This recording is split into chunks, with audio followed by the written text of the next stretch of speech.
আসসালামু আলাইকুম। ভিডিওটা স্কিপ না করে শুরু থেকে শেষ পর্যন্ত দেখবেন।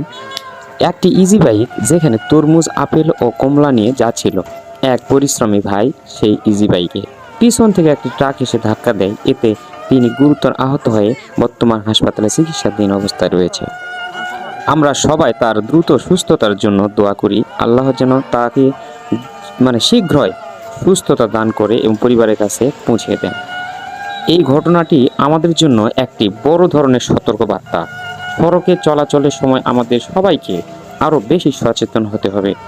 চালকদের উচিত গতি নিয়ন্ত্রণে রাখা, নিরাপদ দ্রুত বজায় রাখা, কারণ এতে সতর্ক থাকা উচিত।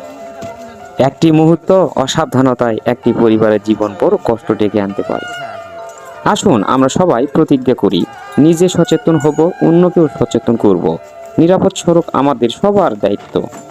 সর্বশেষে আমি গামছা দাদা একটা কথাই বলবো, যদি ভিডিওটা ভালো লেগে থাকে সবাইকে সতর্ক করার জন্য ভিডিওটা শেয়ার করবেন প্লিজ। সবাই ভালো থাকবেন, সবাইকে ধন্যবাদ।